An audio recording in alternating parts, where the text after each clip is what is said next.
जय जगन्नाथ सांग मैंने आशा करी समस्त भल थे। आज शुभ कार्तिक पूर्णिम मो तरफ आपण मानक अनेक अनेक शुभेच्छा। देखते सांग मैंने मुझे मुरुज पकई आपण मानकर पसंद हम कि नहीं जाने किंतु जहाँ जी मो ज्ञान अनुजाई मुझे पकई। देखते सांग मैंने केमी प्लीज कहे देखते मुरुज पकई देखो सांग मैंने दूर कैमेरा करके देखा पाख नौ देखते सांग मैंने मो मुरुज पका केमी मु पकई बस एमती ही पकई जमी आसी सेमती पकई।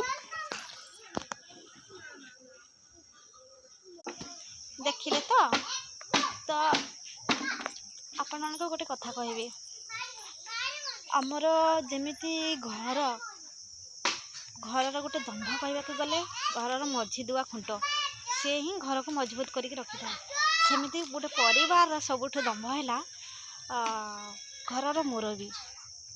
आइदर से ससुर होती बा स्वामी होती सी जो ठीक थे दंभ थे तो परिवार भी मजबूत होकर रहिबो। सेमती जदि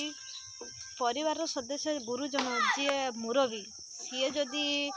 माने समस्तंकर आचार व्यवहार कथबार्ता शैलता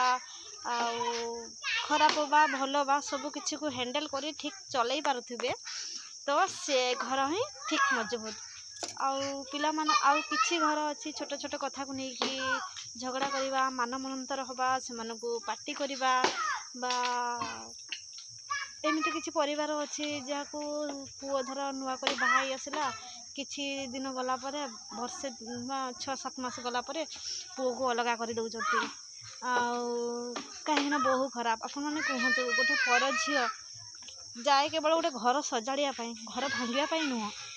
पर झील के घर भांगेनी गोटे झील को पर झील को जमी आपण मैंने झील भाया सम्मान देवे भल पाइबा देवे दृष्टि देवे से झील निश्चय से घर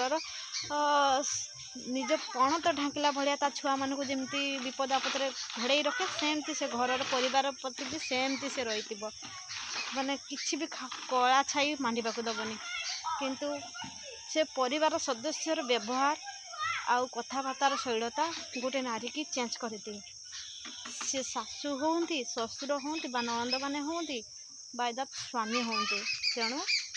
गोटे घर को आसुवा नुआ बोह को ठीक सम्मान दिंतु भल पाइबा दिंतु निज झील दृष्टि देखु देखिए से घर केबे भी भांगनी। रहुची बाय टाटा।